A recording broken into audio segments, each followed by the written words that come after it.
Sophie Langley had only been in the apartment for 3 days when something began to feel wrong in a way she couldn't explain.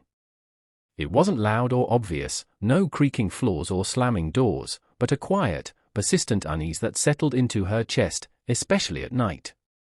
That evening, as she sat on her bed scrolling through her phone, she noticed a faint, irregular tapping sound coming from her nightstand. At first, she ignored it, assuming it was the building settling or pipes shifting behind the walls. But the sound continued, rhythmic and deliberate, like something trying to get her attention. Slowly, she leaned over and placed her hand on the drawer. It vibrated faintly beneath her fingers. Her breath caught.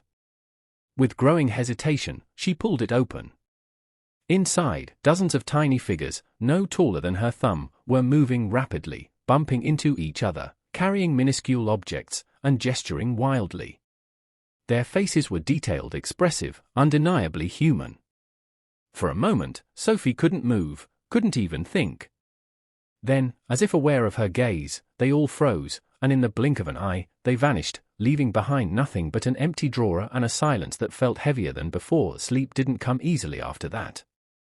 Sophie lay awake, replaying what she had seen, trying to rationalize it, convince herself it was exhaustion or stress.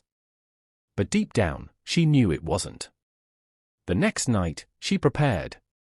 She positioned a small lamp beside her bed, angled directly at the nightstand, and sat waiting, her eyes fixed on the drawer as midnight approached. The moment the clock ticked over, the faint tapping returned. Her heart pounded as she slowly pulled the drawer open again. This time, the miniature people didn't disappear. They moved with urgency, as if time was limited. Sophie leaned closer, her face inches from them, studying every detail, the texture of their clothing, the way their tiny hands gripped objects, the panic in their eyes. One of them, a woman with a tightly braided hairstyle, looked directly up at Sophie and began gesturing frantically, pointing toward the back of the drawer.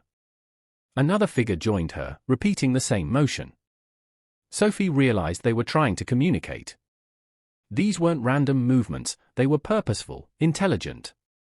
She whispered softly, unsure if they could hear her, but the moment her voice broke the silence, the figures reacted, scattering slightly before regrouping. Whatever was happening, she wasn't just observing it anymore, she was part of it. Over the following nights, Sophie became obsessed. She kept a notebook by her bed, recording everything she saw. Patterns began to emerge. The miniature people weren't just moving randomly, they were organizing themselves into shapes, symbols, even words. It started small, simple formations that she initially dismissed as coincidence. But then, one night, they clearly formed a single word: help. Sophie's chest tightened as she stared, unable to look away. The next night, another message appeared: look out.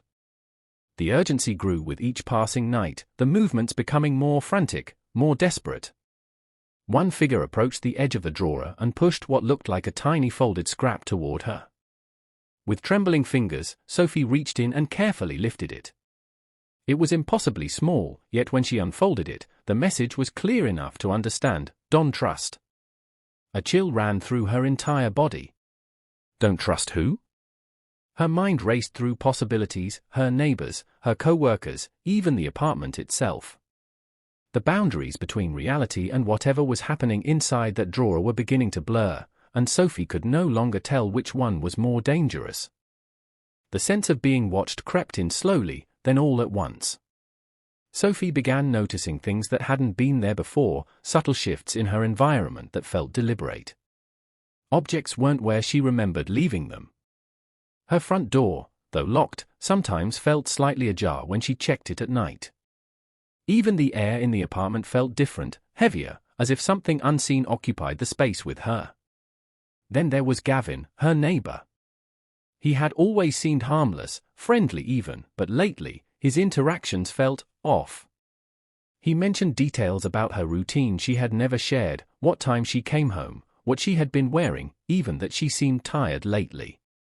Sophie brushed it off at first, but the unease lingered.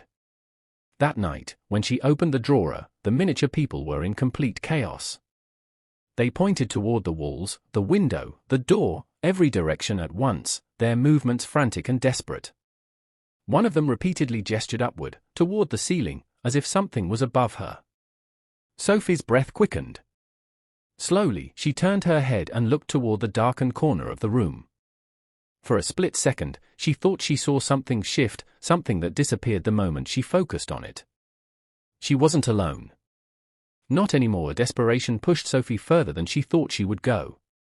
She began recording the drawer each night, analyzing the footage frame by frame, searching for answers hidden in the chaos. One recording changed everything. As she replayed it, she noticed something she hadn't seen in real time, a figure climbing onto a tiny elevated surface, gesturing as if addressing the others. The movements were structured, almost like instructions. Then, faintly, beneath the static of the recording, she heard something. A voice. It was barely audible, distorted and fragmented, but unmistakably there. Sophie leaned closer, turning up the volume, her heart racing. The voice whispered, slow and deliberate, "Listen, or disappear." She froze. The words echoed in her mind long after the recording ended. When she looked back at the drawer, it was already open, though she didn't remember touching it. The miniature people stood still, all of them facing her, unmoving, as if waiting. The silence stretched until it became unbearable. Whatever force connected her to them was no longer passive. It was demanding her attention and her obedience. That night, everything escalated. The drawer began shaking violently, far more aggressively than before, the sound echoing through the apartment like a warning. Sophie stumbled back as the miniature people surged forward, their movements no longer chaotic but coordinated, almost militaristic. Objects around the room began to shift, subtle at first, then undeniable. A pen rolled off the desk. A book slid from the shelf. The light above her flickered, casting uneven shadows that seemed to stretch unnaturally along the walls. Sophie's breathing became shallow, her chest tightening with fear. Then she saw it, a figure outside her window. It wasn't fully visible, more like a distortion in the air, but its presence was unmistakable. The miniature people reacted instantly, pointing toward it, their urgency reaching a peak. They weren't just warning her anymore, they were trying to protect her. Sophie realized, with a sinking feeling, that whatever was out there wasn't bound by the same rules as everything else.